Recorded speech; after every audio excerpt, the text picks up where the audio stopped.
সেই দিন ওই নেতা জাহান্নামে তো যাবে, যাওয়ার পরে নেতৃগুলো তখন আফসোস করবে, কর্মীগুলো আফসোস করে বলবে, হায় আল্লাহ, আজকে যদি আমরা এই নেতার আনুগত্য না করতাম, যদি এই নেতৃবৃন্দদের আনুগত্য না করতাম, তাহলে আমাদের কতই না ভালো হতো। আমরা যদি আল্লাহ এবং রাসূলের আনুগত্য করতাম, তাহলে কতই না ভালো হতো।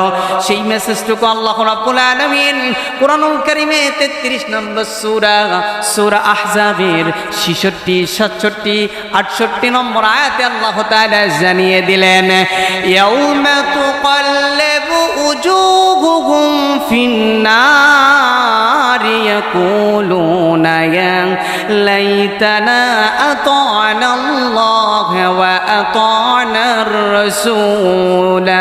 জোরে বলি আল্লাহু আকবার। আল্লাহ রাব্বুল আলামিন বলেন, সেই দিন যখন তাদেরকে জাহান্নামের আগুনে তাদের চেহারাকে উলটপালট করা হবে, তখন কর্মীগুলো বলবে, হায় আল্লাহ, ওই জাহান্নামীগুলো তখন বলবে, হায় আল্লাহ, আমরা যদি আল্লাহ এবং রাসূলের আনুগত্য করতাম, তাহলে কতই না ভালো হতো।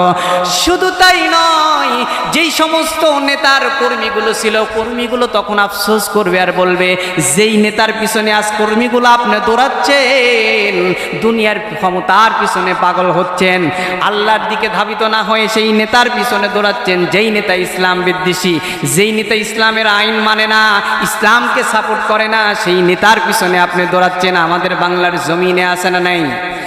যেই নেতার পিছনে দৌড়াচ্ছেন, ওই কর্মীগুলো তখন আফসোস করে বলবে, ওয়াকালু রব্বানা আতা'না সাদাতানা ওয়া কুবারা'ানা ফাআদাল্লুনাস সাবিলা। জোরে বলি আল্লাহু আকবার।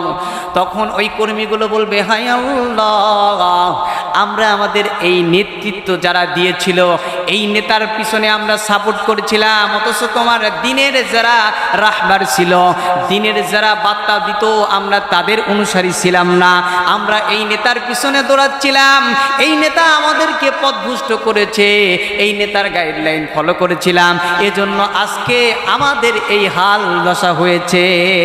আফসোস করে আর ওই কর্মীগুলো তখন বলবে, শুধু তাই নয়, আজকে আপনি নেতা হয়েছেন, আপনার কর্মীও সেই দিন আপনার নামে মামলা করবে, যদি আপনি ইসলাম বিদ্বেষী স্থানে অবস্থান করে নেতৃত্ব দেন। সেই দিন আপনার কর্মী আল্লাহর কাছে মামলা দায়ের করবে, রব্বানা আতিহিম দি'ফাইনি মিনাল আযাবি ওয়ালআনহুম লা'নান কাবীরা।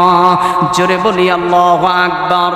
আল্লাহ রাব্বুল আলামিন কোরআনুল কারীমে 33 নম্বর সূরা আহজাবের 68 নম্বর আয়াতে আল্লাহ তাআলা জানিয়ে দিলেন, সেই দিন ওই কর্মীগুলো বলবে, আমার এই নেতার কারণে আমি পথভ্রষ্ট হয়েছি, আমার এই নেতার কারণে আমি সঠিক দিনের পথে যাইতে পারি নাই, এদের পিছনে সময় দিয়েছি, ওই নেতৃত্ব যারা দিয়েছে তারা আমাদের পথভ্রষ্ট করেছে, অতএব আপনি আমার ওই নেতাকে আরো দ্বিগুণ শাস্তি দেন এবং তাদের উপর কঠিন লানত বর্ষিত করে দেন।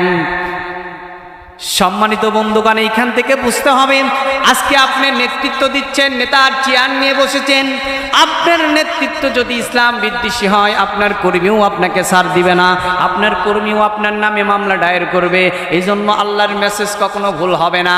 মেসেজ দিয়ে জন্যই জানিয়ে দিলেন, ইসলাম বিদ্বেষী যারাই অবস্থান করবে, ইসলামের আইন যারা মানবে না, নেতা নেত্রী কর্মী সকলকেই জাহান্নামে যেতে হবে, ঠিক কিনা?